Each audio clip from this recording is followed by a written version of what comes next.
지금 프랑스 정부가 전례 없는 비상사태를 선포했습니다. 40도가 넘는 날씨에 15,000명의 시민의 목숨이 위협받고 있습니다. 당장 대책을 마련해야 합니다. 프랑스가 불타고 있었습니다. 40도의 살인적인 폭염에 파리는 지옥이 되었죠. 그런데 위성이 포착한 믿을 수 없는 장면에 모두가 경악했습니다. 붉게 타오르는 프랑스 지도 한가운데 오직 한 곳만 파란색으로 빛나고 있었습니다. 즉시 프랑스 대통령이 긴급 명령을 내렸습니다. 72시간 안에 진실을 밝혀라. 그리고 밝혀진 비밀은 더욱 충격적이었습니다. 이건 한국 기업이 만든 거예요. 도대체 무슨 일이 벌어지고 있는 걸까요? 그 충격적인 이야기를 지금 바로 시작합니다. 저는 앙투안 르페브르입니다. EU 기후재난대응센터에서 17년째 근무하고 있는 수석 분석관이죠. 그날 새벽 저는 긴급 전화 한 통에 잠에서 깨어났습니다. 르페브르 박사님, 엘리제궁입니다. 대통령께서 즉시 뵙기를 원하십니다. 프랑스 대통령이 새벽에 직접 호출한다는 건 국가적 재난 상황을 의미했습니다. 저는 서둘러 옷을 입고 엘리제궁으로 향했죠. 대통령 집무실에 들어서자 창백한 얼굴의 대통령이 저를 맞았습니다. 책상 위에는 프랑스 전역의 열화상 지도가 펼쳐져 있었죠. 르페브르 박사, 프랑스가 죽어가고 있습니다. 어제만 해도 열사병으로 312명이 사망했어요. 이대로 가면 2003년의 악몽이 재현될 겁니다. 2003년 여름, 폭염으로 프랑스에서만 15,000명이 사망했던 참사. 그 기억이 되살아났습니다. 그런데 이상한 일이 있습니다. 보세요. 대통령이 지도의 한 점을 가리켰습니다. 붉은색으로 뒤덮인 프랑스 지도에서 유일하게 파란색으로 표시된 곳, 생마르탱 드 로르였습니다. 이 도시만 24도를 유지하고 있습니다. 주변은 모두 40도가 넘는데 말이죠. 어떻게 이런 일이 가능한지 알아내야 합니다. 그리고 대통령이 잠시 말을 멈췄습니다. 그들이 사용하는 기술을 전국에 확대할 수 있는지 검토해주세요. 이건 국가의 생존이 걸린 문제입니다. 저는 즉시 임무의 무게를 느꼈습니다. 단순한 조사가 아니었습니다. 프랑스 국민의 생명을 구할 해답을 찾아야 했죠. 72시간 안에 보고서를 원합니다. 국방부 헬기가 대기하고 있으니 즉시 출발하세요. 엘리제궁을 나와 헬기에 오르면서 저는 수많은 의문이 머릿속을 맴돌았습니다. 어떤 기술이 도시 전체의 온도를 16도나 낮출 수 있을까? 왜 하필 생마르탱이었을까? 헬기가 남쪽으로 향하면서 아래로 보이는 풍경은 참혹했습니다. 센강은 바닥을 드러냈고 베르사유 정원은 갈색 사막으로 변해 있었죠. 파리를 벗어나자 상황은 더 심각했습니다.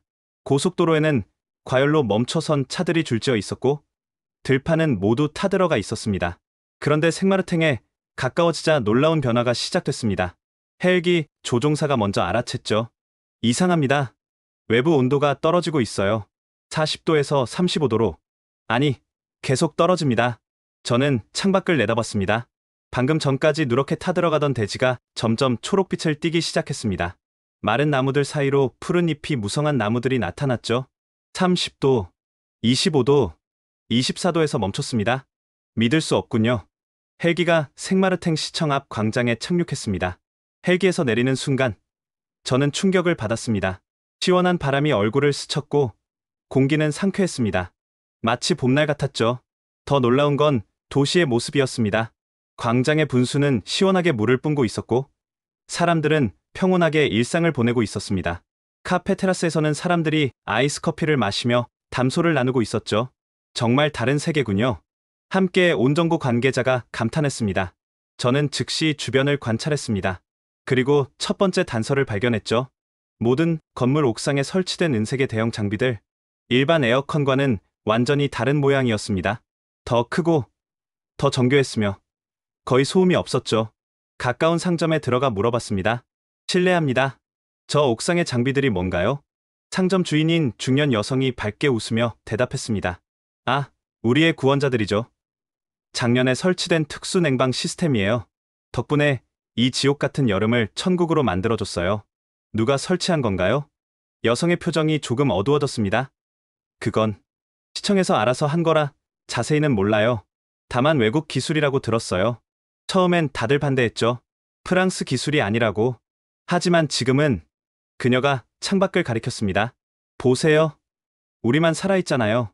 저는 시청으로 향했습니다. 대통령의 명령을 받은 특사로서 시장을 만나 진실을 파헤쳐야 했습니다. 하지만 시청 건물에 가까워질수록 이상한 긴장감이 느껴졌습니다. 입구에는 경비가 삼엄했고 직원들의 표정은 경직되어 있었죠. 무언가를 숨기고 있다는 느낌이 강하게 들었습니다. 그리고 그 비밀은 프랑스의 운명을 바꿀 수도 있는 것이었습니다. 시청 로비에 들어서자 차가운 공기가 저를 맞았습니다. 에어컨이 아닌 자연스러운 시원함이었죠. 대리석 바닥은 광택이 났고 높은 천장에서는 은은한 조명이 내려왔습니다. 접수대 직원에게 신분증을 보여주며 말했습니다. EU 기후재난대응센터의 앙투안 르페브르입니다. 대통령 특명으로 왔습니다. 시장님을 뵙고 싶습니다. 직원의 얼굴이 순간 굳어졌습니다. 그녀는 컴퓨터 화면을 확인하더니 잠시 망설였죠. 죄송합니다만 시장님은 현재 출장 중이십니다. 대신 부시장님을 만나시겠어요? 출장이라니 국가적 위기 상황에서 시장이 자리를 비웠다는 게 이상했습니다. 하지만 일단은 부시장이라도 만나야 했죠. 알겠습니다. 부시장님을 뵙겠습니다. 직원이 전화를 걸더니 3층으로 안내했습니다. 엘리베이터를 타고 올라가는 동안 저는 이상한 분위기를 감지했습니다. 복도를 지나가는 직원들이 저를 힐끗 쳐다보고는 시선을 피했고 어떤 이들은 수군거리기도 했죠. 3층 복도는 더욱 썰렁했습니다. 양쪽으로 늘어선 사무실들은 대부분 문이 닫혀 있었고 열려있는 곳에서도 직원들은 고개를 숙이고 일하는 척할 뿐이었습니다. 부시장실 앞에 도착하자 비서가 문을 열어줬습니다. 르페브르 박사님, 기다리고 계십니다. 무거운 참나무 문이 열리고 50대 중반의 남성이 책상에서 일어나 저를 맞았습니다. 장피에르 모로 부시장입니다. 멀리서 오셨네요. 악수를 나누며 저는 그의 손이 차갑고 축축하다는 걸 느꼈습니다. 땀이 배어 있었죠. 분명히 긴장하고 있었습니다. 앉으세요. 커피라도 한잔 하시겠습니까? 괜찮습니다. 바로 본론으로 들어가죠. 저는 의자에 앉으며 그의 표정을 살폈습니다. 눈을 제대로 마주치지 못하고 손가락으로 책상을 두드리는 모습이 불안해 보였죠. 르페브르 박사님, 무엇을 도와드릴까요? 단도직입적으로 묻겠습니다. 이 도시는 어떻게 24도를 유지하고 있습니까? 주변은 모두 40도가 넘는데 말입니다. 모로 부시장이 억지로 미소를 지으며 어깨를 으쓱했습니다. 그냥 지형적 특성일 뿐입니다. 우리 도시는 특별한 계곡 지형에 위치해 있어서 자연적으로 시원한 바람이 불어옵니다. 부시장님, 저는 그의 말을 끊었습니다. 저는 17년간 유럽 전역의 기후를 연구했습니다. 지역만으로는 16도 차이를 설명할 수 없습니다. 게다가 이 지역의 지형도를 이미 분석해봤습니다. 특별한 계곡도 없고 특수한 기류도 없습니다. 모로 부시장의 얼굴이 붉어지기 시작했습니다. 그는 넥타이를 느슨하게 풀며 말했습니다. 그럼 그냥 운이 좋았다고 해둡시다. 자연은 때때로 설명할 수 없는 현상을 만들어내니까요. 운이요? 저는 목소리를 높였습니다. 프랑스 국민들이 죽어가고 있습니다. 어제만 312명이 열사병으로 사망했습니다. 파리의 병원들은 시체 안치소가 부족해서 냉동 트럭을 동원하고 있습니다. 그런데 운이라고요? 모로 부시장이 자리에서 일어났습니다. 창가로 걸어가 블라인드를 만지작거리며 말했죠. 우리가 뭘 숨기고 있다고 생각하십니까? 건물 옥상의 은색 장비들은 뭡니까? 순간 그의 손이 멈췄습니다. 그냥 에어컨입니다. 새로운 모델의 에어컨이죠. 일반 에어컨과는 완전히 다른 모양입니다. 크기도 다르고 설치 방식도 다르고 무엇보다 모든 건물에 동일한 모델이 체계적으로 설치되어 있습니다. 누가 만든 겁니까? 모로 부시장이 돌아서서 저를 똑바로 쳐다봤습니다. 그의 눈빛이 날카로워졌죠. 그건 시의 기밀 사항입니다. 기밀이라고요? 냉방시설이 왜 기밀입니까? 더 이상 말씀드릴 수 없습니다. 이해해 주시기 바랍니다. 저는 일어서며 대통령이 준 특명장을 꺼내 보였습니다. 이것은 대통령의 직접 명령입니다. 국가 비상사태 상황에서 모든 정보를 제공받을 권한이 있습니다. 협조하지 않으시면 그래도 말씀드릴 수 없습니다. 모로 부시장이 갑자기 소리를 질렀습니다. 그의 얼굴은 이제 창백해져 있었죠. 박사님은 모르십니다. 이것이 얼마나 복잡한 문제인지 정치적으로, 경제적으로, 그리고 무엇보다 프랑스의 자존심이 걸린 문제라는 것을. 자존심이요? 사람이 죽어가는데 자존심을 논하시는 겁니까? 모로 부시장이 한숨을 쉬며 다시 자리에 앉았습니다. 72시간 안에 대통령께 보고해야 합니다. 협조하지 않으시면 정부 차원의 강제 조사가 들어올 겁니다. 군대를 동원해서라도 진실을 밝혀낼 것입니다. 그의 얼굴이 더욱 창백해졌습니다. 손으로 얼굴을 쓸어내리며 중얼거렸죠. 이럴 줄 알았어. 언젠가는 들통날 줄 알았다고. 잠시 침묵이 흐른 후 그가 조용히 말했습니다. 시장님이 돌아오시면 연락드리겠습니다. 그때까지만 기다려 주십시오. 언제 돌아오십니까? 내일. 아니, 정확히는 모르겠습니다. 거짓말이 분명했습니다. 하지만 더 추궁해봤자 소용없을 것 같았죠. 시청을 나와 거리를 걸으며 저는 깊은 고민에 빠졌습니다. 왜 이렇게 필사적으로 숨기려 할까? 무엇이 그들을 이토록 두렵게 만드는 걸까? 저는 다시 한번 주변을 둘러봤습니다. 은색 장비들은 정말로 모든 건물에 설치되어 있었습니다. 상점, 주택, 공공건물 가릴 것 없이. 그리고 각 장비는 굵은 케이블로 서로 연결되어 있었죠. 마치 거대한 거미줄처럼 도시 전체를 감싸고 있었습니다.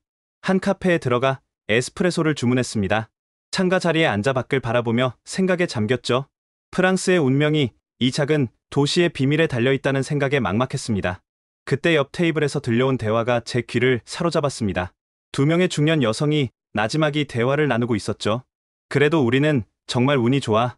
다른 도시들은 지옥이라던데. 맞아. 마르세유에 사는 내 언니는 낮에는 아예 밖에 나가지도 못한대. 근데 언제까지 이게 지속될까? 중국인들이 또 뭔가 시도한다는 소문이 있던데. 중국? 저는 귀를 더 기울였습니다. 쉿, 조심해.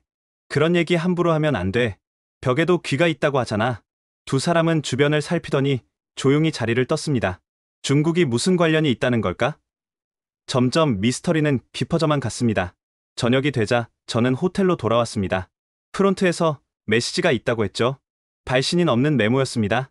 내일 오전 10시, 9시까지 성당 앞 카페 라 프로방스. 혼자 오세요. 다음날 아침, 저는 일찍 일어나 구시가지로 향했습니다. 생마르탱의 구시가지는 중세시대의 모습을 그대로 간직한 아름다운 곳이었죠. 좁은 돌길이 미로처럼 얽혀있고 오래된 석조 건물들이 늘어서 있었습니다.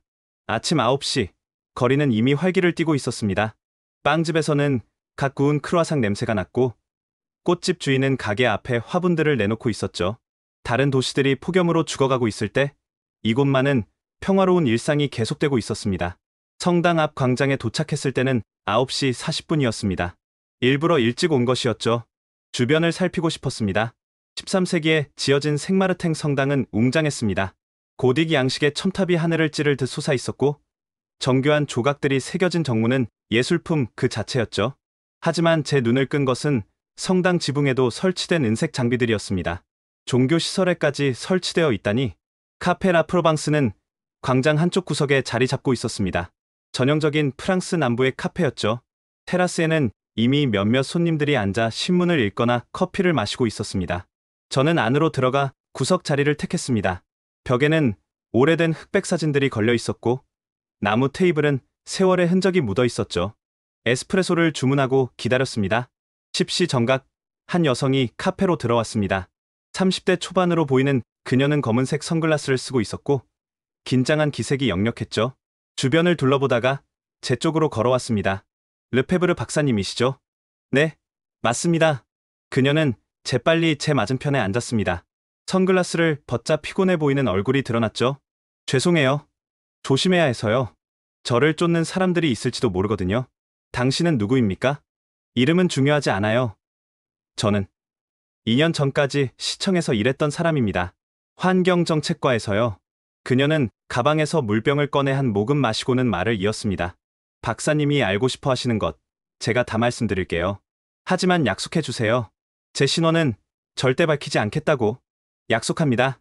그녀는 심호흡을 하고 이야기를 시작했습니다. 2년 전 EU에서 특별한 프로젝트를 발표했어요. 기후위기 대응 시범 사업이었죠. 각 나라에서 한 도시씩 선정해서 혁신적인 냉각 기술을 테스트하는 거였어요. 그런 사업이 있었다니 전혀 몰랐는데요. 극비 프로젝트였거든요. 대중에게 공개되지 않았어요. 실패할 경우를 대비해서죠. 웨이터가 그녀의 주문을 받으러 왔습니다. 카푸치노를 주문한 후 그녀는 다시 말을 이었습니다. 프랑스에서는 생마르탱이 선정됐어요.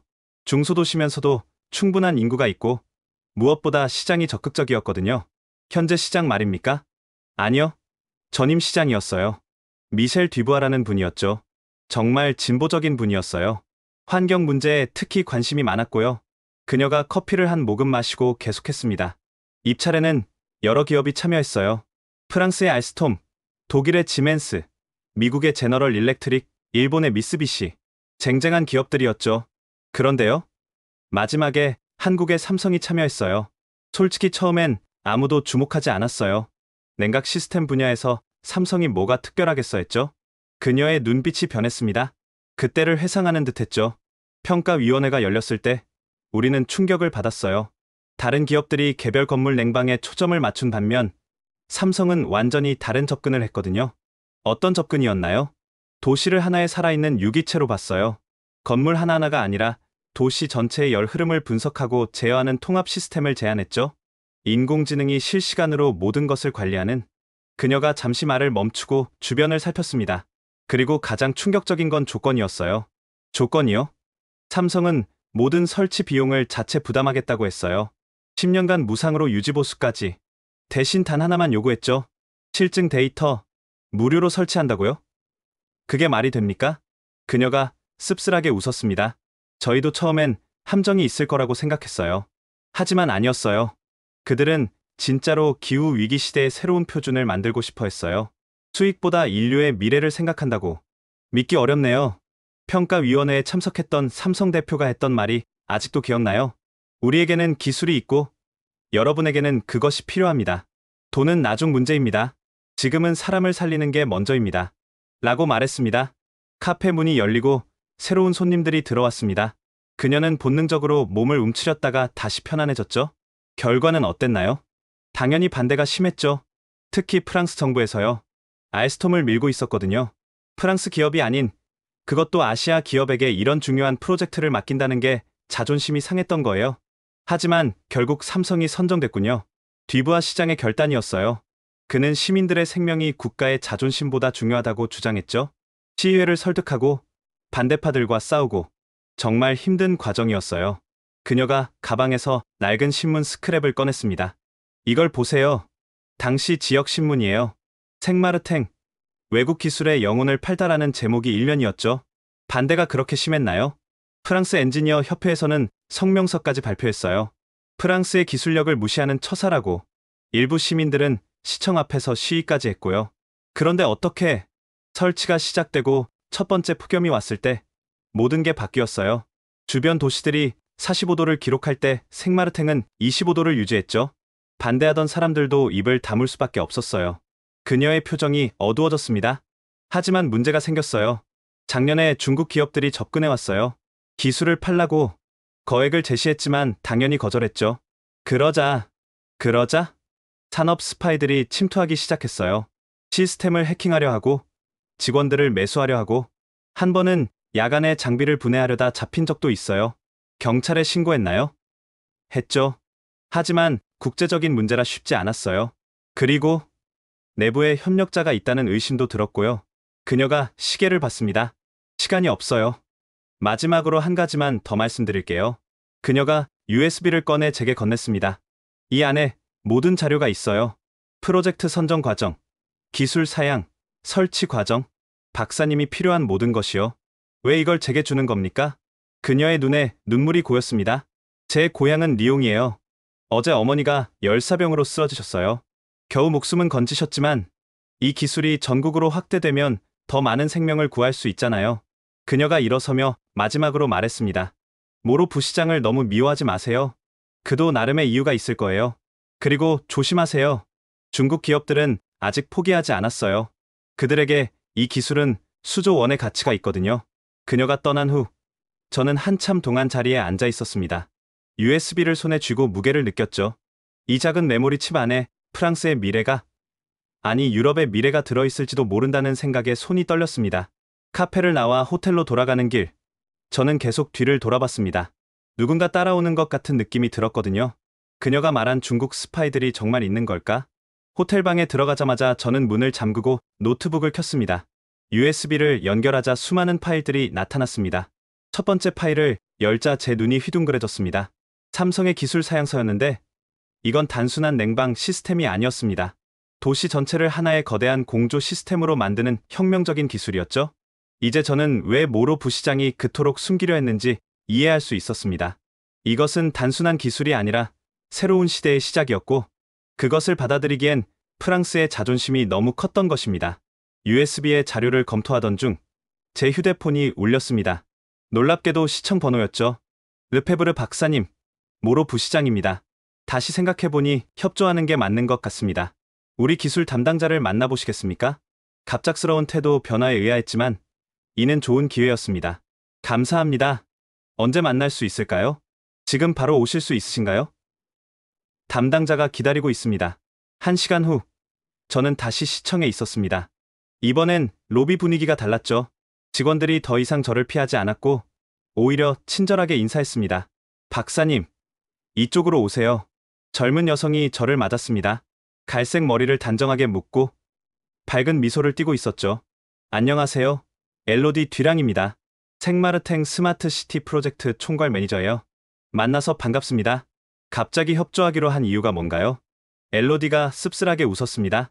사실 저희도 더 이상 숨길 수 없다고 판단했어요. 프랑스 전체가 위기인데 우리만 살겠다고 비밀을 지키는 게 옳은가 싶어서요. 그리고 오늘 아침 파리에서 열사병 사망자가 500명을 넘었다는 뉴스를 봤어요. 더 이상 지체할 수 없다고 생각했죠. 그녀는 저를 지하로 안내했습니다. 평범해 보이는 문을 지나 계단을 내려가니 또 다른 보안문이 나타났습니다. 엘로디가 지문과 홍채를 인식시키자 문이 열렸죠. 보안이 삼엄하네요. 작년에 침입 시도가 있은 후로 강화했어요. 이 기술을 노리는 사람들이 많거든요. 엘리베이터를 타고 지하 3층까지 내려갔습니다.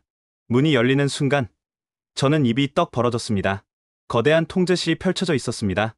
축구장 절반 크기는 되어 보이는 공간에 수십 대의 모니터가 설치되어 있었고 20여 명의 기술자들이 각자의 자리에서 일하고 있었죠.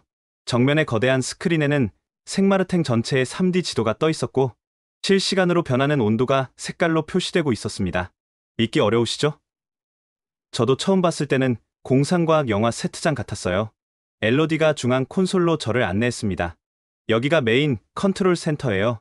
보시는 것처럼 도시 전체를 실시간으로 모니터링하고 있죠? 화면을 가리키며 설명을 시작했습니다. 현재 외부 온도 40.3도, 도시 평균 온도 24.1도, 습도 45%, 풍속 초속 2.3m, 에너지 효율 94.2%, 94%라고요? 일반 에어컨은 기껏해야 60%인데 비밀은 통합 제어에 있어요. 보통 에어컨은 각자 따로 작동하죠. 더우면 켜고 시원하면 끄고 에너지 낭비가 심해요. 하지만 이 시스템은 달라요. 그녀가 다른 화면을 띄웠습니다. 도시 전체의 열 흐름이 화살표로 표시되어 있었죠. 인공지능이 도시 전체의 열 흐름을 분석해요. 어디서 열이 발생하고 어디로 이동하는지 예측하죠. 그리고 가장 효율적인 방법으로 냉각해요. 예를 들면 지금 시간엔 대부분의 사람들이 직장에 있어요. 그럼 주거 지역의 냉각을 줄이고 상업 지역에 집중하죠. 오후 6시가 되면 반대로 하고요. 필요한 곳에만 정확히 필요한 만큼 냉각하는 거예요. 한 기술자가 다가와 보고했습니다. 엘로디, 동쪽 구역 학교에서 체육 수업이 시작됐어요. 냉각 강도 높일까요? 자동으로 조절될 거예요. 시스템이 학교 일정까지 학습했거든요. 정말로 화면에서 학교 주변 색깔이 조금 더 진한 파란색으로 변했습니다. 엘로디가 저를 다른 구역으로 안내했습니다. 한쪽 벽면 전체가 서버렉으로 가득 차 있었죠. 이게 핵심입니다. 삼성의 인공지능 서버예요. 가이아라고 불러요. 가이아? 대지의 여신 이름이군요. 네. 도시를 살아있는 지구처럼 관리한다는 의미예요. 이 인공지능은 단순히 온도만 조절하는 게 아니에요. 그녀가 태블릿을 꺼내 보여줬습니다. 날씨 예측, 인구 이동 패턴, 교통량, 심지어 대규모 행사 일정까지 모든 것을 고려해요. 3일 후 날씨를 95% 정확도로 예측할 수 있죠. 태양광 패널도 연동되어 있다고 들었는데요. 맞아요. 이쪽으로 오세요. 우리는 다른 섹션으로 이동했습니다. 에너지 관리 시스템이었죠. 낮 동안 태양광 패널에서 생산된 전기로 시스템을 작동해요. 남은 전기는 대용량 배터리에 저장하고요. 밤에는 저장된 전기를 사용하죠. 그래서 전기료가 오히려 줄어든 거군요. 정확해요. 작년 대비 전기 사용량이 40% 감소했어요. 시민들이 받은 전기료 고지서를 보고 믿지 못하는 경우도 많았죠. 우리는 통제실을 한 바퀴 둘러봤습니다.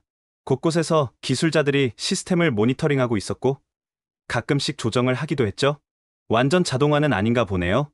인공지능이 대부분을 처리하지만 인간의 개입이 필요한 경우도 있어요. 특별 행사나 비상 상황 같은 경우죠. 그리고 그녀의 표정이 심각해졌습니다. 보안 때문이기도 해요. 작년에 해킹 시도가 있었어요. 중국의 한 기업이 시스템에 침투하려 했죠. 성공했나요? 아니요. 삼성이 처음부터 강력한 보안 시스템을 구축해뒀어요. 양자 암호화 기술을 사용해서 해킹이 거의 불가능해요. 하지만 하지만 물리적인 공격은 막기 어려워요. 한 번은 누군가 야간에 침입해서 서버를 훔치려 했어요. 다행히 경비원이 발견했지만요. 그때 알람이 울렸습니다. 모든 기술자들이 긴장했죠. 뭐예요? 걱정 마세요. 정기 시스템 점검 시간이에요. 대형 스크린에 각종 수치들이 나타났습니다. 모든 것이 정상이었죠. 이 시스템의 신뢰성이 놀라워요. 1년 동안 단 한 번도 장애가 없었어요. 폭우가 와도 강풍이 불어도 작동했죠. 200개의 냉각 스테이션이 어떻게 완벽하게 연동되나요? 그게 이 시스템의 진짜 혁신이에요. 각 스테이션은 독립적으로도 작동할 수 있어요. 하나가 고장나면 주변 스테이션들이 자동으로 보완하죠. 거미줄처럼 연결되어 있어서 한 부분이 끊어져도 전체는 유지돼요. 우리는 모니터링 룸으로 이동했습니다. 한쪽 벽에는 도시 곳곳에 폐쇄회로 TV 화면이 떠 있었죠. 시민들의 반응은 어떤가요? 처음엔 반발이 있었어요. 외국 기술이라고? 감시당하는 것 같다고. 하지만 첫 폭염이 지나고 나서는 완전히 바뀌었죠. 화면 속 사람들은 평화로워 보였습니다. 공원에서 운동하는 사람들, 카페에서 대화하는 사람들, 자전거를 타는 아이들. 작년 여름과 비교하면 천지 차이예요. 상점들도 문을 닫지 않고 관광객도 돌아왔고 무엇보다 병원이 한가해졌죠. 의료 데이터도 있나요? 물론이죠. 그녀가 파일을 열어 보여줬습니다. 열사병 환자 98% 감소, 탈수 증상 95% 감소, 심혈관 질환 응급실 방문 87% 감소. 이게 숫자로 본 기적이에요. 저는 데이터를 보며 계산했습니다. 만약 이 시스템을 파리에 적용한다면 마르세유에, 리옹에 전국 확대가 가능할까요? 엘로디가 진지하게 대답했습니다. 기술적으로는 전혀 문제 없어요. 삼성 측도 준비가 되어 있고요. 문제는 정치적 결정이군요. 맞아요. 프랑스 정부가 자존심을 버릴 수 있느냐의 문제죠. 그때 한 기술자가 다가왔습니다. 엘로디, 삼성 본사에서 연락이 왔어요. 정기 소프트웨어 업데이트가 있다고요. 알았어요. 박사님, 이것도 보여드릴게요. 어떻게 한국에서 실시간으로 지원하는지. 대형 스크린에 화상통화 화면이 떴습니다. 서울의 삼성기술지원센터였죠. 안녕하세요. 생마르탱. 정기 업데이트 시작하겠습니다. 한국 기술자가 영어로 말했습니다. 화면에 각종 코드들이 지나가기 시작했죠. 실시간으로 시스템을 개선하고 있어요. 버그 수정, 효율성 향상, 새로운 기능 추가. 1년 동안 시스템이 20% 더 효율적이 됐어요. 무료로요? 네. 10년 계약에 모든 게 포함되어 있어요. 삼성은 약속을 지키는 회사예요. 업데이트가 끝나고 한국 기술자가 물었습니다. 혹시 문제나 개선 사항이 있으신가요? 아니요. 모든 게 완벽해요. 감사합니다. 좋습니다. 다음 달에 또 연락드릴게요. 그리고 프랑스 다른 도시들도 곧 시원해질 거예요. 기대하세요. 통화가 끝난 후 엘로디가 말했습니다. 들으셨죠? 그들도 알고 있어요. 이 기술이 프랑스 전체로 확산될 거라는 걸. 통제실을 나오며 엘로디가 말했습니다. 박사님, 한 곳 더 보여드리고 싶은 곳이 있어요. 이 기술이 정말로 사람들의 삶을 어떻게 바꿨는지 직접 보셔야 해요. 우리는 지상으로 올라왔습니다. 햇빛이 눈부셨지만 공기는 여전히 시원했죠. 가시죠. 제가 가장 좋아하는 장소예요. 엘로디는 저를 도시 중심가의 큰 광장으로 안내했습니다. 빅토르 위고 광장이라는 이름의 이곳은 생마르탱의 심장부였죠. 오후 3시, 한낮에 가장 더운 시간인데도 광장은 활기가 넘쳤습니다. 작년 이맘때는 이 광장이 완전히 텅 비어 있었어요. 40도가 넘는 열기에 아무도 밖에 나오지 못했죠. 상점들은 문을 닫았고 분수는 물 부족으로 멈춰 있었어요. 지금의 광장은 완전히 달랐습니다. 중앙의 대형 분수에서는 시원한 물줄기가 솟아오르고 있었고 주변에는 노천시장이 열려 있었죠. 상인들이 신선한 과일과 채소를 팔고 있었고 사람들은 여유롭게 쇼핑을 즐기고 있었습니다. 믿기 어려우시죠? 프랑스 남부의 한여름에 노천시장이 열리고 있다니. 한과일 가판대 앞에서 발걸음을 멈췄습니다.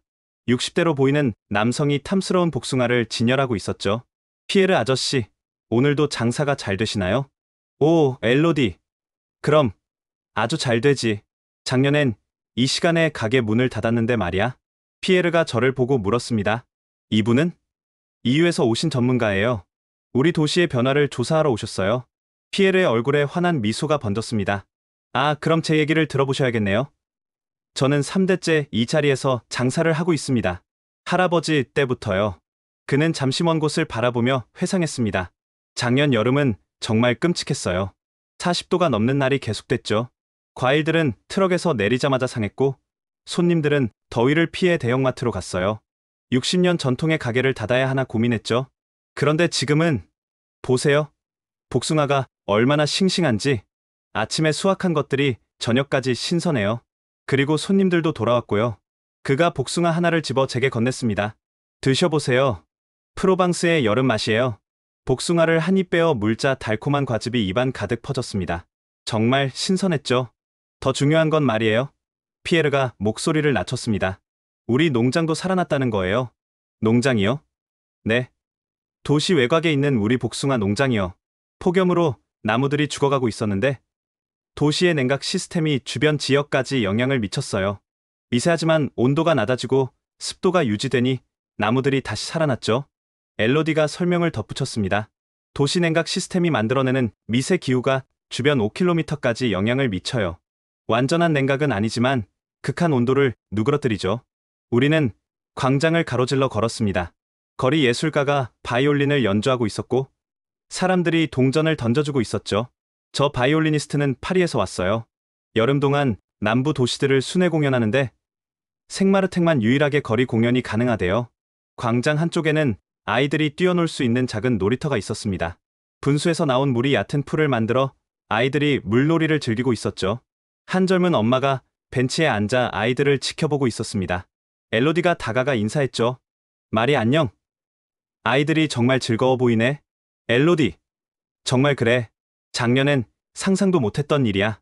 마리가 저를 보고 궁금한 듯 물었습니다. 새로운 분이시네요. EU에서 오신 전문가예요. 우리 도시가 어떻게 변했는지 조사하고 계세요. 마리의 표정이 진지해졌습니다.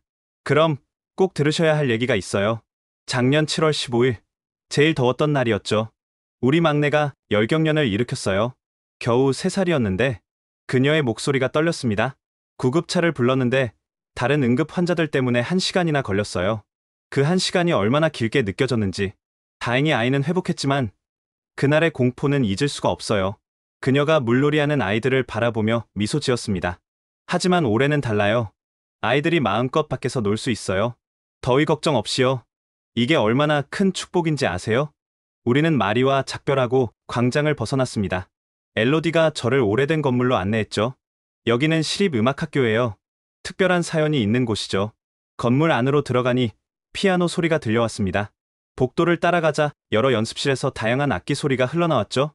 교장실 문을 두드리자 백발의 노신사가 우리를 맞았습니다. 엘로디, 어서 와요. 그리고 이분은 EU에서 오신 앙투안 르페브르 박사님이세요? 아, 반갑습니다. 저는 자크 모렐, 이 학교 교장입니다.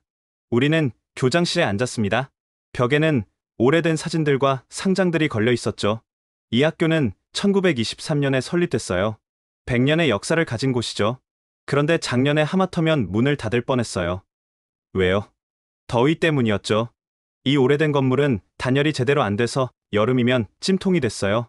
에어컨을 설치하려 했지만 비용이 너무 많이 들었고 학생들이 하나둘 그만뒀어요. 특히 관악기 학생들은 더위에 연주하기가 너무 힘들어했죠. 그가 창밖을 가리켰습니다. 건물 옥상에 설치된 은색 장비가 보였죠. 그런데 이 시스템이 설치되고 모든 게 바뀌었어요. 전기료 걱정 없이 시원한 환경에서 연습할 수 있게 됐죠. 학생들이 돌아왔고 새로운 학생들도 왔어요.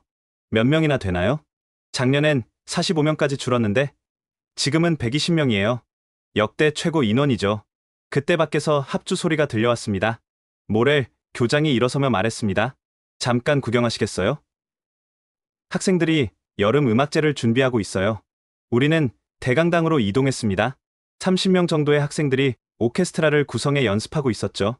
브람스 교향곡 1번이에요. 예전엔 여름에 이런 대규모 합주는 불가능했죠. 너무 더워서 집중할 수가 없었거든요. 지휘자가 잠시 연습을 멈추고 우리를 보더니 학생들에게 말했습니다. 잠깐 쉬었다 하자. 손님들이 오셨으니 여름의 노래를 들려드릴까? 학생들이 자리를 다시 잡았습니다. 그리고 경쾌한 멜로디가 흘러나오기 시작했죠. 비발디의 사계 중 여름을 현대적으로 편곡한 곡이었습니다. 연주를 들으며 저는 깊은 감동을 느꼈습니다. 이 아이들이 마음껏 음악을 할 수 있는 것, 그것이 바로 이 기술이 가져다 준 선물이었죠. 음악학교를 나와 우리는 마지막 목적지로 향했습니다. 도시 외곽의 한 언덕이었죠. 여기서 도시 전체를 볼 수 있어요. 언덕 정상에 서자 생마르탱 전경이 한눈에 들어왔습니다. 붉은 지붕들 사이로 보이는 은색 장비들, 곳곳에서 올라오는 물안개, 그리고 푸른 하늘. 저 멀리 보이는 게 라벤더 밭이에요. 작년엔 절반이 말라 죽었는데 올해는 다시 보라색 물결을 이루고 있죠. 엘로디가 감격스러운 목소리로 말했습니다. 이 모든 게 1년 만에 일어난 일이에요. 단순히 시원해진 게 아니라 도시가 다시 살아난 거예요. 경제가 살아나고, 문화가 살아나고, 무엇보다 희망이 살아났죠. 해가 서쪽으로 기울고 있었습니다. 하지만 여전히 도시는 시원했고, 사람들은 거리를 거닐고 있었죠. 박사님, 이제 아시겠어요? 이건 단순한 냉방 기술이 아니에요. 이건 삶을 되돌려주는 기술이에요. 저는 고개를 끄덕였습니다. 정말로 이해했습니다. 숫자와 데이터로는 담을 수 없는 사람들의 일상과 행복을 되찾아준 기적을 목격한 것입니다. 파리도, 마르세유도, 리옹도, 프랑스 전체가 이렇게 될 수 있겠죠? 네, 그리고 그건 박사님에게 달려 있어요. 대통령을 설득할 수 있는 건 박사님뿐이니까요. 우리가 언덕을 내려오는데 엘로디의 휴대폰이 울렸습니다. 그녀의 표정이 갑자기 굳어졌죠. 알겠습니다. 지금 바로 가겠습니다. 무슨 일이에요? 통제실에서 이상 신호를 감지했대요. 누군가 시스템을 스캔하고 있다고. 중국 IP 주소래요. 순간 카페에서 만난 여성의 경고가 떠올랐습니다. 중국 기업들은 아직 포기하지 않았어요. 평화로웠던 하루가 갑자기 긴장으로 바뀌었습니다. 우리는 서둘러 시청으로 향했죠. 폭풍이 다가오고 있다는 불길한 예감과 함께 그날 밤 저는 호텔에서 대통령에게 제출할 보고서를 작성하고 있었습니다. 생마르탱에서 목격한 모든 것을 담으려 애썼죠. 숫자와 데이터뿐만 아니라 사람들의 변화된 삶, 되살아난 희망까지도 전달하고 싶었습니다. 새벽 3시 15분. 제 휴대폰이 요란하게 울렸습니다. 화면에 뜬 이름은 엘로디였죠. 박사님, 지금 즉시 통제실로 오세요. 공격이 시작됐어요. 전화기 너머로 급박한 알람 소리와 사람들의 외치는 소리가 들렸습니다. 저는 옷을 대충 걸치고 호텔을 뛰쳐나왔죠. 택시를 타고 시청으로 향하는 동안 도시는 여전히 고요했습니다. 시민들은 평화롭게 잠들어 있었고 거리의 가로등만이 희미하게 빛나고 있었죠. 하지만 이 평화로운 풍경 뒤에서 보이지 않는 전쟁이 벌어지고 있었습니다. 시청 지하 통제실에 도착했을 때 상황은 예상보다 훨씬 심각했습니다. 모든 모니터에 붉은색 경고 메시지가 떠오르고 있었고 기술자들은 필사적으로 키보드를 두드리고 있었죠. 비상등이 켜진 통제실은 마치 전쟁 상황실 같았습니다. 무슨 일입니까? 엘로디가 메인 콘솔 앞에서 돌아봤습니다. 그녀의 얼굴은 땀으로 범벅이 되어 있었죠. 새벽 3시 정각 대규모 디도스 공격이 시작됐어요. 동시에 수백 개의 IP에서 시스템 침투를 시도하고 있습니다. 대형 스크린에는 세계 지도가 떠 있었고 중국 베이징을 중심으로 수많은 붉은 선들이 생마르탱을 향해 뻗어 있었습니다. 마치 붉은 촉수들이 도시를 감싸려는 것처럼 보였죠. 공격 규모가 어느 정도입니까? 초당 50GB의 데이터가 쏟아지고 있어요. 일반적인 해킹 수준을 넘어섰어요. 이건 조직적인 공격이에요. 한 젊은 기술자가 다급하게 보고했습니다. 1차 방화벽이 뚫렸습니다. 2차 방어선으로 후퇴합니다. 얼마나 버틸 수 있어요? 이 속도라면 10분, 길어야 15분이에요. 엘로디가 다른 화면을 가리켰습니다. 시스템 구조도였는데 붉은색이 점점 중심부로 침투하고 있었죠. 그들이 노리는 건 핵심 소스 코드예요. 인공지능 알고리즘과 통합 제어 프로토콜. 그걸 훔치면 복제가 가능하겠죠. 네. 그리고 우리보다 더 싸게 시장에 내놓을 거예요. 삼성의 10년간 연구가 한순간에 도둑맞는 거죠. 갑자기 또 다른 알람이 울렸습니다. 2차 방어선도 뚫렸습니다. 그런데 이상해요. 공격 패턴이 우리 시스템을 너무 잘 알고 있어요. 모로 부시장이 헐레벌떡 뛰어들어왔습니다. 잠옷 위에 재킷만 걸친 모습이었죠. 대체 무슨 일이야? 중국의 대규모 해킹 공격입니다. 시스템 전체가 위험해요. 부시장의 얼굴이 창백해졌습니다. 막을 수 있나? 엘로디가 고개를 저었습니다. 이대로면 20분 안에 핵심 서버가 무력화됩니다. 그러면 도시 전체의 냉각 시스템이 멈춘다는 얘기군. 맞았습니다. 시스템이 마비되면 40도의 열지옥이 시민들을 덮칠 것입니다. 병원, 학교, 요양원, 가장 취약한 사람들부터 쓰러질 것이었죠. 백업 시스템은 이미 가동 중이지만 메인 시스템이 무너지면 30%도 감당 못해요. 그때 놀라운 일이 벌어졌습니다. 한 기술자가 흥분한 목소리로 외쳤죠. 잠깐, 뭔가 이상해요. 시스템이 스스로 반응하고 있어요. 모든 사람의 시선이 메인 스크린으로 향했습니다. 화면에 새로운 메시지가 떴죠. 자동 방어 프로토콜 활성화, 양자 암호화, 레벨 5 전개, 서울 본사 비상 대응팀 연결 중. 이게 뭐죠? 엘로디도 놀란 표정이었습니다. 몰랐어요. 이런 기능이 숨겨져 있었다니. 화면이 빠르게 변하기 시작했습니다. 한국어와 영어, 그리고 복잡한 코드들이 폭포수처럼 쏟아져 내렸죠. 그리고 놀라운 변화가 시작됐습니다. 침투하던 붉은색이 멈춰섰습니다. 아니, 오히려 뒤로 밀려나기 시작했죠. 마치 보이지 않는 방패가 펼쳐진 것처럼. 역공격이 시작됐어요. 누군가 중국 해커들의 시스템에 침투하고 있습니다. 세계 지도상에 새로운 선이 나타났습니다. 서울에서 출발한 푸른 선이 베이징으로 향하고 있었죠. 그리고 붉은 선들이 하나둘 끊어지기 시작했습니다. 믿을 수 없어요. 공격자들이 당황하고 있어요. 연결을 끊으려고 하는데 못 끊고 있어요. 통제실에 희망이 번지기 시작했습니다. 기술자들의 표정이 밝아졌고 키보드 소리도 더 활기차졌죠. 그때 메인 화면에 화상통화 요청이 떴습니다. 엘로디가 수락하자 화면이 나뉘어졌습니다. 한쪽에는 젊은 한국인 남성이, 다른 쪽에는 여러 명의 기술자들이 보였죠. 안녕하세요. 생마르탱, 삼성 글로벌 보안센터의 김태준입니다. 다들 무사하신가요?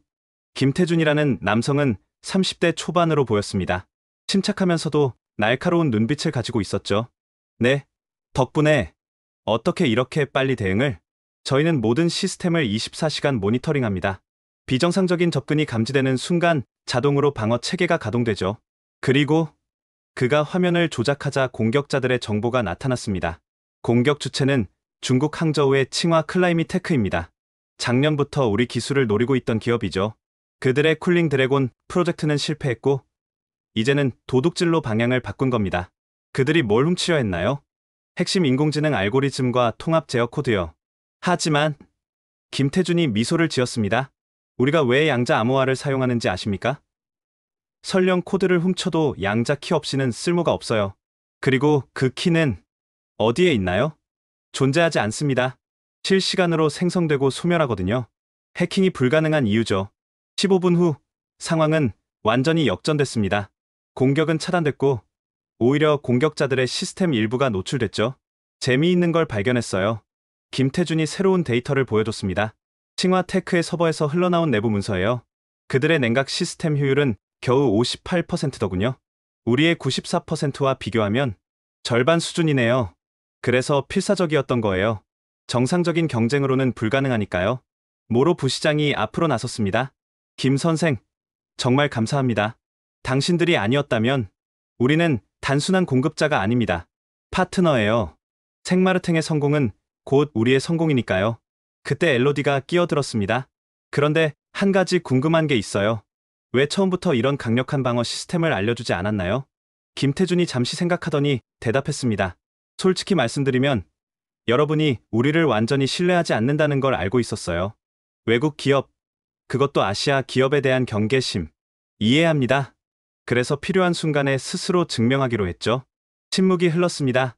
프랑스인들의 자존심과 감사하는 마음이 복잡하게 얽혀 있었죠.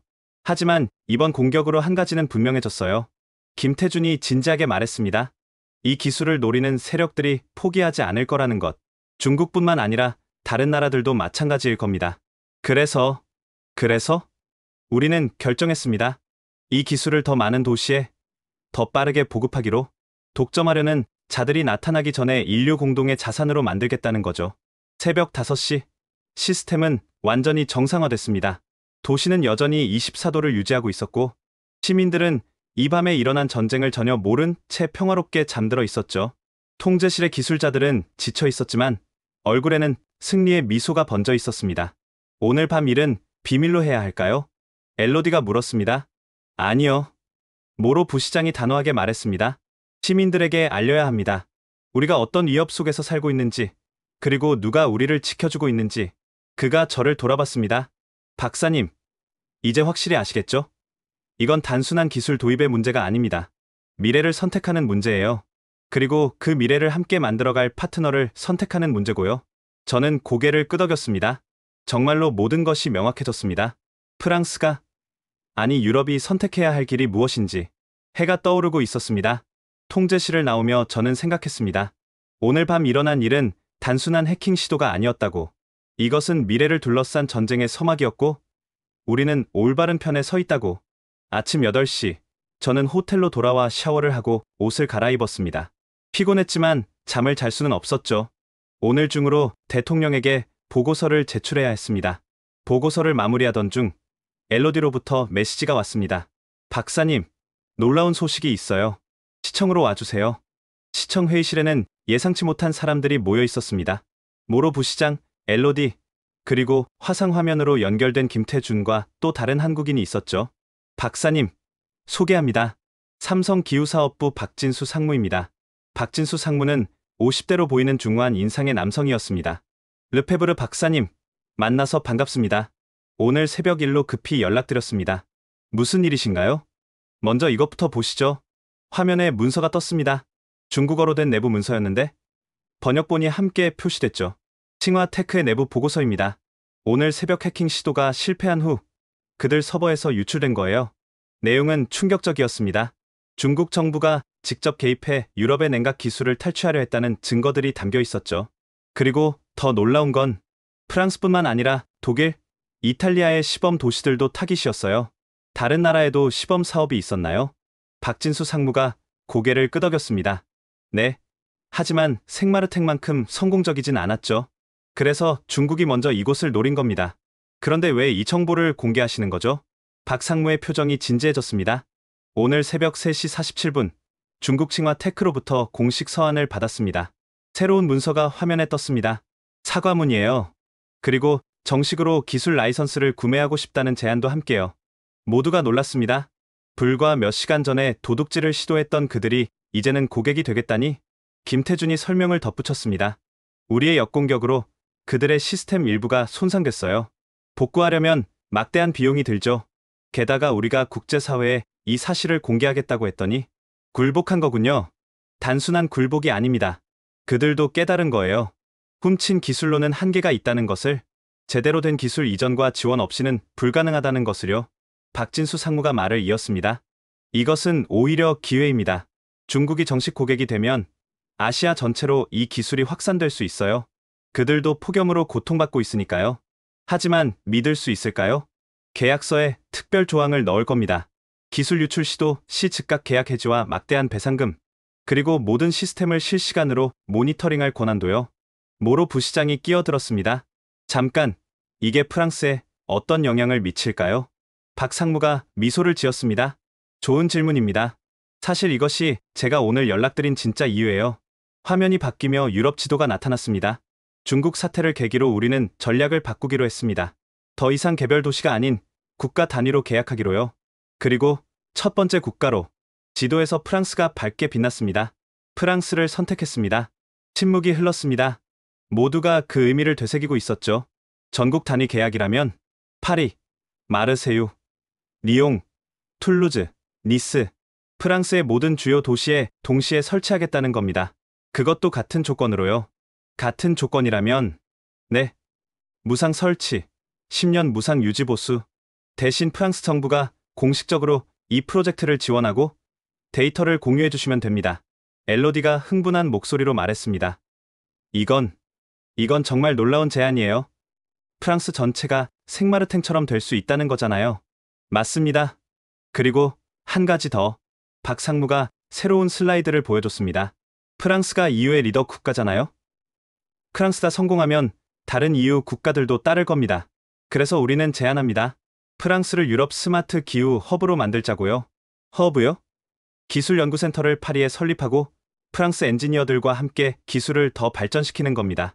단순한 기술 수입이 아니라 공동개발이죠. 모로 부시장의 눈이 빛났습니다. 이것은 프랑스의 자존심도 지킬 수 있는 방안이었죠. 프랑스 기업들도 참여할 수 있나요? 당연합니다. 알스톰, 슈나이더 일렉트릭, 에어리퀴드. 프랑스의 우수한 기업들과 협력하고 싶습니다. 우리가 가진 핵심 기술과 프랑스의 제조 역량이 만나면 시너지가 클 거예요. 저는 이제 완전히 이해했습니다. 삼성은 단순히 기술을 파는 게 아니었습니다. 새로운 시대의 동반자가 되겠다는 제안이었죠. 언제까지 결정해야 하나요? 빠를수록 좋습니다. 여름이 끝나기 전에 설치를 시작하면 내년 여름엔 프랑스 전체가 시원해질 수 있어요. 회의가 끝난 후 저는 곧바로 파리로 출발했습니다. 가방에는 완성된 보고서와 함께 삼성의 새로운 제안서가 들어있었죠. 기차 안에서 저는 창밖을 바라봤습니다. 메마른 대지, 타들어가는 포도밭, 텅 빈 마을들. 하지만 이제 희망이 보였습니다. 내년 이맘때면 이 모든 풍경이 바뀔 거라는 희망이. 파리 리옹역에 도착했을 때는 오후 3시였습니다. 역사 밖으로 나오자 숨막히는 열기가 저를 덮쳤죠. 40도의 파리. 샹젤리제는 텅 비어 있었고 센 강변의 노숙자들은 다리 밑 그늘에 웅크리고 있었습니다. 엘리제궁으로 향하는 택시 안에서 운전사가 말했습니다. 이대로면 파리가 죽을 거예요. 관광객도 없고 가게들도 문을 닫고 언제쯤 끝날까요? 곧 끝날 겁니다. 제가 확신에 찬 목소리로 대답하자 운전사가 백미러로 저를 쳐다봤습니다. 정말요? 네. 곧 파리도 시원해질 거예요. 약속합니다. 운전사는 반신반의하는 표정이었지만 제 목소리에서 뭔가를 느꼈는지 고개를 끄덕였죠. 엘리제궁에 도착했을 때 저는 깊게 숨을 들이쉬었습니다. 이제 프랑스의 운명을 바꿀 보고가 시작될 것입니다. 그리고 그 선택은 전 유럽으로, 아니 전 세계로 퍼져나갈 것입니다. 문득 김태준이 했던 말이 떠올랐습니다. 우리는 단순한 공급자가 아닙니다. 파트너예요. 맞습니다. 이제 새로운 시대의 파트너십이 시작되려 하고 있었습니다. 기후위기라는 공동의 적에 맞서 함께 싸울 동맹이 탄생하는 순간이었죠. 파리에서 대통령을 만나기 전 뜻밖의 연락을 받았습니다. 모로 부시장이 저를 개인적으로 만나고 싶다고 했죠. 생마르탱으로 돌아가 그를 만난 곳은 시청이 아닌 구시가지의 작은 와인바였습니다. 르카브 드 생마르탱이라는 이름의 이 와인바는 300년 된 지하 저장고를 개조한 곳이었습니다. 돌로 된 아치형 천장과 오크통들이 고풍스러운 분위기를 자아냈죠. 에어컨이 없었지만 지하 특유의 서늘함과 새로운 냉각 시스템 덕분에 쾌적했습니다. 모로 부시장은 구석 테이블에 앉아 있었습니다. 평소의 딱딱한 모습과 달리 편안한 차림이었죠. 제가 다가가자 그는 일어서서 악수를 청했습니다. 박사님, 와주셔서 감사합니다. 앉으세요. 뭘 드시겠습니까? 부시장님과 같은 걸로 주세요.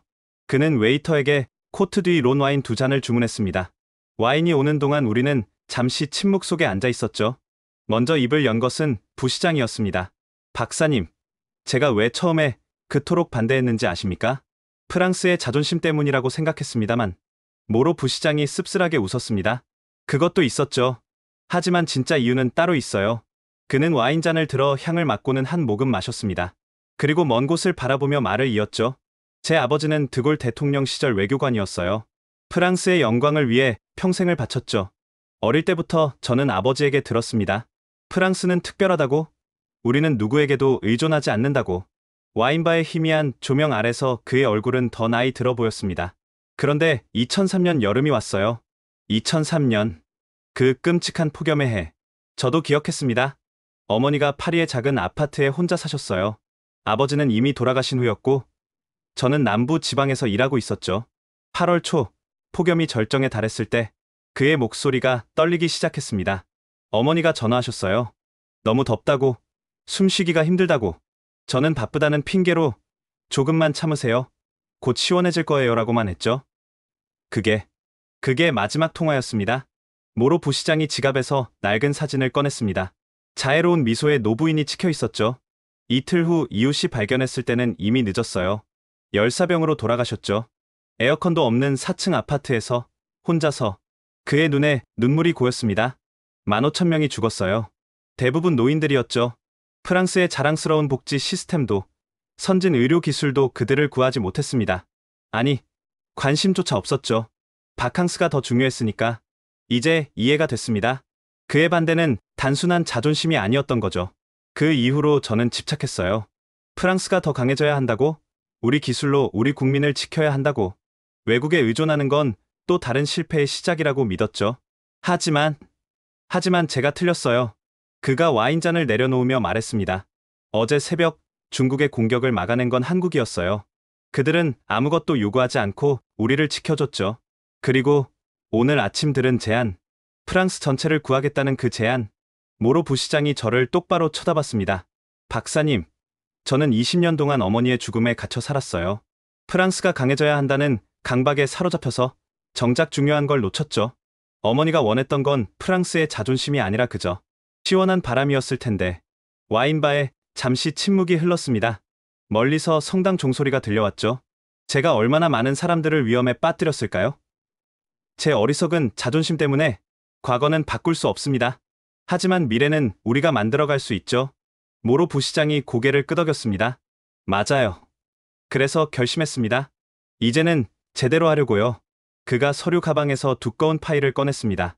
이건 지난 1년간 생마르탱의 모든 데이터예요.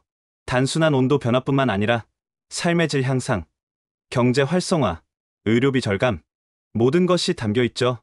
대통령을 설득하는데 도움이 될 겁니다. 이미 충분한 자료가 있는데. 아니에요. 이건 특별해요. 제가 직접 시민들을 만나서 수집한 증언들이 포함되어 있거든요. 반대파였던 제가 어떻게 확신하게 됐는지도 적혀 있고요. 저는 파일을 받으며 무게를 느꼈습니다. 이것은 단순한 서류가 아니라 한 사람의 회심이 담긴 고백서였죠. 그리고 한 가지 더 말씀드릴 게 있어요. 모로 부시장이 목소리를 낮췄습니다. 작년에 중국 기업이 저를 찾아왔어요. 거액을 제시하며 내부 정보를 요구했죠. 시스템 구조, 보안 체계, 약점들. 설마. 거절했습니다. 하지만 다른 사람은 모르겠어요. 시청 내부에 혹은 기술팀에 그들에게 넘어간 사람이 있을지도 몰라요. 오늘 새벽 공격이 너무 정확했거든요. 내부자가 있다는 거군요. 추측일 뿐이지만 조심해야 해요. 이 기술을 탐내는 사람들은 무슨 짓이든 할 테니까요. 우리는 와인을 마저 마셨습니다. 300년 된 와인 저장고의 서늘한 공기가 역사의 무게를 느끼게 했죠. 박사님, 제가 과거에 얽매여 있는 동안 세상은 변했어요. 이제는 국가의 경계를 넘어 협력해야 할 때예요. 기후위기는 프랑스만의 문제가 아니니까요. 부시장님의 지지가 큰 힘이 될 겁니다. 모로 부시장이 일어서며 말했습니다. 파리에 가시면 대통령께 전해주세요. 생마르탱은, 아니 제가 전폭적으로 지지한다고. 그리고 그가 잠시 멈췄다가 이어서 말했습니다. 어머니 같은 분들이 더 이상 나오지 않도록 우리가 올바른 선택을 해야 한다고요. 와인바를 나오며 저는 모로 부시장과 악수를 나눴습니다. 그의 손은 이제 따뜻하고 힘이 있었죠. 감사합니다. 부시장님. 제가 감사하죠. 박사님 덕분에 깨달았으니까요. 진정한 힘은 혼자서 강해지는 게 아니라 함께 강해지는 거라는 걸. 생마르탱 역으로 향하는 길. 저는 도시를 다시 한번 둘러봤습니다. 석양에 물든거리는 평화로웠고 사람들은 여유롭게 저녁 산책을 즐기고 있었죠. 광장에서는 아이들이 분수 주변에서 놀고 있었고 카페에서는 사람들이 와인을 마시며 대화를 나누고 있었습니다. 이 모든 일상이 가능한 것은 한국의 기술 덕분이었죠. 하지만 이제 저는 알고 있었습니다. 진짜 기적은 기술이 아니라 사람들의 마음이 바뀌는 것이라는 걸. 모로 부시장처럼 과거의 상처와 편견을 넘어서는 용기. 그것이 진정한 변화의 시작이라는 걸. 기차역에 도착했을 때 플랫폼에는 많은 사람들이 있었습니다. 파리로 가는 기차를 기다리는 사람들이었죠. 그들의 얼굴에는 희망이 보였습니다. 곧 파리도, 프랑스 전체도 생마르탱처럼 될 거라는 희망. 기차에 올라타며 저는 가방 속의 서류들을 다시 한번 확인했습니다. 기술 보고서, 시민들의 증언, 삼성의 제안서, 그리고 모로 부시장의 파일. 이 모든 것이 합쳐져 프랑스의 미래를 바꿀 것입니다. 창밖으로 생마르탱이 멀어져 갔습니다. 은색 장비들이 석양빛에 반짝이고 있었죠. 저 작은 장비들이 만들어낸 기적이 이제 프랑스 전체로, 유럽 전체로 퍼져나갈 것입니다. 그리고 그 중심에는 사람이 있었습니다. 기술을 만든 사람, 기술을 선택한 사람, 그리고 무엇보다 서로를 신뢰하기로 한 사람들이. 파리로 향하는 고속철도 안에서 저는 최종 보고서를 다시 한번 검토했습니다. 생마르탱의 기적을 단순한 수치가 아닌 살아있는 이야기로 전달하려 했었죠. 기차가 파리에 가까워질수록 창밖 풍경은 더욱 황량해졌습니다. 마른 세느강, 갈색으로 변한 들판, 텅 빈 고속도로. 프랑스의 심장부가 죽어가고 있었습니다. 리옹역에 도착했을 때는 저녁 7시였지만 여전히 37도를 넘는 열기가 도시를 짓누르고 있었습니다. 역사를 나오자 충격적인 광경이 펼쳐졌죠. 파리의 상징인 가로수들이 모두 잎을 떨어뜨리고 앙상한 가지만 남아 있었습니다. 엘리제궁으로 가는 길. 택시 운전사가 한숨을 쉬며 말했습니다. 파리가 이렇게 된 걸 보셨나요? 루브르도, 오르세도 다 문을 닫았어요. 관광객은 90% 줄었고 내일부터는 물 배급제가 시작된대요. 정말 심각하네요. 작년보다 더 나빠졌어요. 이번 주에만 노트르담 근처에서 3명이 쓰러졌어요. 우리 프랑스가 이렇게 무력할 줄은. 엘리제궁에 도착하자 삼엄한 경비가 저를 맞았습니다. 신분 확인을 거쳐 대통령 집무실로 안내됐죠. 놀랍게도 집무실에는 대통령뿐만 아니라 총리, 주요 강요들, 그리고 독일, 이탈리아, 스페인 대사들까지 모여 있었습니다. 대통령이 지친 얼굴로 저를 맞았습니다. 르페브르 박사, 기다리고 있었습니다. 오늘 아침 생마르탱에서 일어난 일을 보고받았습니다. 중국의 해킹 시도와 한국의 대응, 정말 극적이었다고 들었습니다. 네, 대통령님, 직접 목격했습니다. 앉으세요. 그리고 모든 것을 들려주세요. 프랑스의 미래가 달린 일입니다. 저는 준비한 자료를 펼치며 설명을 시작했습니다. 생마르탱의 1년간 변화, 시민들의 증언, 기술적 우수성, 그리고 오늘 아침의 사건까지. 특히 주목할 점은 에너지 효율성입니다. 94%라는 경이적인 수치를 달성했고, 오히려 전기료는 40% 감소했습니다. 재무부 장관이 손을 들었습니다. 비용은 어떻습니까? 프랑스 전체로 확대하려면 삼성은 동일한 조건을 제시했습니다. 전액 무상 설치, 10년간 무상 유지 보수. 그들이 원하는 것은 오직 실증 데이터. 환경부 장관이 끼어들었습니다. 믿기 어렵군요. 기업이 이익을 포기한다니. 이익을 포기하는 게 아닙니다. 더 큰 미래를 보는 거죠. 삼성의 박진수 상무는 이렇게 말했습니다. 기후 위기 시대의 표준을 만드는 것. 그것이 진정한 이익이라고 독일 대사가 발언했습니다. 독일도 주시하고 있습니다. 베를린은 이미 42도를 기록했고, 라인강은 역사상 최저 수위입니다. 프랑스가 성공한다면 우리도 따를 겁니다. 이탈리아 대사가 이어받았습니다. 로마의 콜로세움이 열 손상으로 균열이 생기고 있습니다. 더 이상 기다릴 수 없어요. 하지만 일부 강요들은 여전히 신중했습니다. 외국 기술에 전적으로 의존하는 것은 위험합니다. 국방부 장관이 우려를 표했습니다. 오늘 아침 중국의 해킹 시도를 보지 않았습니까? 안보 위협이 될 수 있습니다. 하지만 그 공격을 막은 것도 삼성이었습니다. 저는 반박했습니다. 그들은 처음부터 강력한 보안 체계를 구축했고 24시간 모니터링하고 있습니다. 오히려 우리보다 더 철저하게 지키고 있어요. 총리가 신중하게 말했습니다. 정치적 부담도 고려해야 합니다. 야당은 이것을 국가 주권 포기라고 공격할 겁니다. 특히 내년 선거를 앞두고 순간 대통령이 자리에서 일어났습니다. 창밖으로 타들어가는 파리를 바라보며 낮은 목소리로 말했죠. 여러분, 창밖을 보십시오. 모두가 창가로 시선을 돌렸습니다. 석양에 물든 파리는 아름다웠지만 텅 빈 거리와 메마른 공원이 도시의 죽음을 보여주고 있었죠. 에펠탑이 보입니까? 작년부터 열팽창으로 구조물에 문제가 생겨 관람을 중단했습니다. 생강은 바닥을 드러냈고 노트르담은 복구 공사를 중단했습니다. 왜? 노동자들이 더위에 쓰러져서입니다. 대통령의 목소리에 감정이 실렸습니다. 2003년을 기억하십니까? 15,000명이 죽었습니다. 우리는 다시는 그런 일이 없을 거라고 자만했죠. 하지만 보십시오. 역사가 반복되고 있습니다. 아니, 더 나빠지고 있습니다. 그가 강요들을 둘러봤습니다. 자존심입니까? 생명입니까? 정치입니까? 국민입니까? 저는 결정했습니다. 대통령이 책상으로 돌아와 서류에 서명하기 시작했습니다. 프랑스는 한국 삼성과 전면적 기후 협력 협정을 체결할 것입니다. 파리부터 시작해서 전국 50개 도시에 동시 설치를 시작하겠습니다. 강요들 사이에서 술렁임이 일었지만 대통령은 계속했습니다. 그리고 EU 정상회의를 긴급 소집하겠습니다. 이것은 프랑스만의 문제가 아니라 유럽 전체의 생존 문제니까요. 그때 보좌관이 급히 들어왔습니다. 대통령님, EU 의장이 화상 통화를 요청했습니다. 27개국 정상들이 모두 대기 중입니다. 대형 스크린이 켜지고 EU 회원국 정상들이 하나둘 화면에 나타났습니다. 모두 지쳐 보였고 그들 뒤로 보이는 각국 수도들의 모습도 참담했죠. EU 의장이 먼저 말했습니다. 마크롱 대통령, 우리 모두 생마르탱의 기적을 보고 있습니다. 그리고 오늘 아침 중국의 공격과 한국의 대응도 지켜봤죠. 이제 결정할 때입니다. 독일 총리가 즉각 호응했습니다. 독일은 프랑스를 지지합니다. 베를린, 함부르크, 미넨, 우리 도시들도 죽어가고 있습니다. 더 이상 주저할 시간이 없어요. 스페인 총리도 동의했습니다. 마드리드는 어제 45도를 기록했습니다. 프라도 미술관의 그림들이 열 손상을 입고 있어요. 우리도 이 기술이 필요합니다. 하나둘 찬성 의견이 이어졌습니다.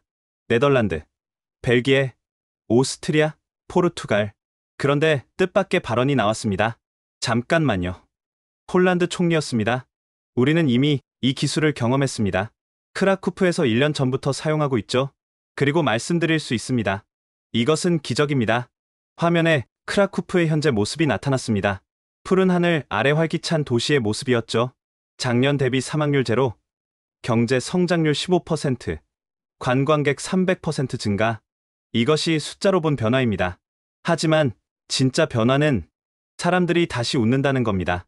감동적인 침묵이 흘렀습니다. 마침내 EU 의장이 선언했습니다. 표결하겠습니다. EU 차원에서 한국 삼성과 전면 협력 협정을 체결하는 안. 찬성하는 국가는 하나둘 손이 올라갔습니다. 프랑스, 독일, 이탈리아, 스페인. 27개국 만장일치입니다.